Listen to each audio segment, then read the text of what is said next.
Welcome. কেমন আছো কাকা? একটা ছোবরা লোক আগে রে। মিত্রগণ, প্রথমেই কয়ে দিই আমি অসুস্থতায় ভুক্তভোগী। যাই হোক, সর্দিতে নাক বন্ধ হয়েছে, কথাগুলো একটু কেমন কেমন লাগতে পারে। তো ভয়ানক এই রাস্তার উপর দিয়ে আমরা যাইতেছি কমলপুর হালহালি। ভয়ানক রাস্তা কেন বলছি, যারা এই রাস্তা দিয়ে যাতায়াত করে তারা সবাই জানে, নতুন করে কিছু কোয়ার নাই। এনিওয়ে, তারপরও তোমাদেরকে আমি জানাবো ওয়েলকাম এভরিওয়ান। তো আজকে কমলপুর হালহালিতে হইতেছে মহারাস মেলা। তো চলো লেটস গো। কিন্তু আজকের এই রাস মেলায় আমরা গিয়া কি করবো, সেইখানে হইব লেইনা তাখেল ডান্স একাডেমির একটা সুন্দর অনুষ্ঠান, যেখানে তারা 2টা ডান্স পারফর্ম করব। তো তাদেরকে ইনভাইট করছে সেই জন্যই। তো সেই সুবাদেই আজকে আমরা কমলপুর হালহালিতে যাইতেছি। সূর্য প্রায় ডোবার পথে, আমাদেরকে গিয়া পৌঁছাইতে হইব সূর্য ডোবার আগে, কারণ সেইখানে গিয়া সেরা মেকআপ করতে হইব, ড্রেস আপ করতে হইব, অনেক কাজ। তো আমরা অলরেডি আয়া পৌঁছাইছি কমলপুর হালহালি। সেইখানে একটা রেস্টুরেন্টে খাওয়া দাওয়া করার পর আমরা হাই করে দেবো। তো বর্তমানে তাদেরকে একটা গেস্ট হাউস দেওয়া হয়েছে কিংবা রেস্ট হাউস দেওয়া হয়েছে একজনের বাড়িতে, যেইখানে তারা ড্রেস আপ করবো, মেকআপ করবো এবং প্র্যাকটিস করবো। সেক্রেটারি বাবু আমাদেরকে বলতেছে তোমাদের প্র্যাকটিস করার হলে কইরা নাও, আর ড্রেস আপ মেকআপ কিংবা রেস্ট করার হলে এখান থেকে কইরা নিতে পারো, সন্ধ্যায় তোমাদেরকে ভালো পারফরমেন্স দিতে হবে।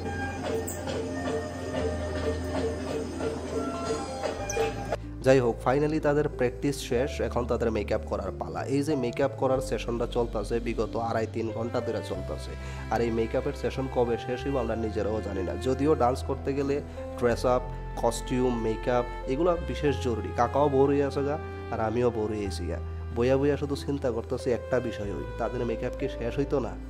এই যে ক্যামেরাম্যান আমার দিকে ফোকাস করলো, আমার অবস্থাটা দেখেন।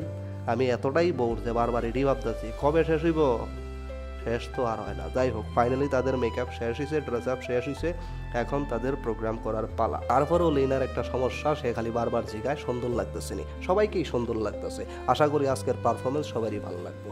তো কমলপুর হালহালিতে যে রাসমেলাটা হয়, এটা নাকি ত্রিপুরার সবচেয়ে বড় রাসমেলা, যেটা এখান থেকে শুনছি আমি। তো এখানে কোনো সময় আসা হয়েছে না, আমি প্রথমবার আইছি এখানে। লেনা তাকেল তারা মেবি এর আগে আইছে হয়তো বা, আমি জানি না। বাট এখানে আসার পর দেখলাম যে অনেক লোকের সমাগম, স্টেজে অলরেডি ভাষণ টাষণ চলতেছে। তো আজকে তাকেল ডান্স একাডেমির স্টুডেন্টদেরকে নিয়ে 2টা ডান্স পারফরমেন্স হইব এবং অন্যান্য শিল্পীরাও এখানে থাকবো। তো এই রাসমেলায় অংশগ্রহণ করতে পারে আমি নিজেকে অনেকটাই ধন্য মনে করতেছি। তাদের সাথে আয়েসেরা তাদেরকে অ্যাপ্রিসিয়েট করতে পারবো এবং প্রোগ্রামটা খুব কাছের থেকে দেখতে পারবো।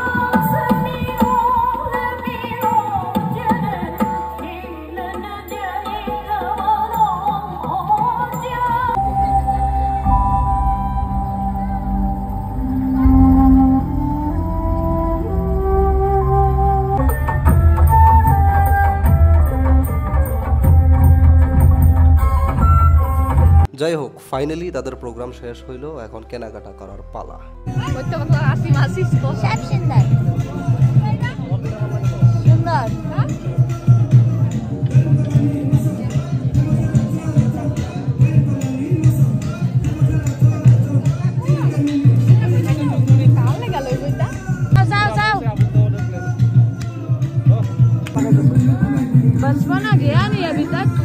বুড়ি লেগিতে बच्चा बुलाने सब बना गया ना। যাই হোক, কখনই দেখবা মুডটা খারাপ করে দেবো।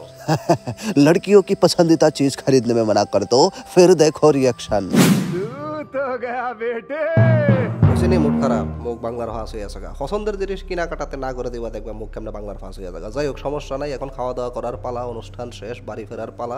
বাড়িতে আজকে যাওয়া হইতো না, তো গেস্ট রুমে তাদেরকে থাকার জায়গা দিছে। গেস্ট রুমে আয় ফেরা তো রাত্র বাজে 1টা, এরা এখানে নাচানাচি করে, অবস্থা দেখছো নি। যাই হোক, এই ব্লগটা কেমন লাগছে কমেন্ট করে।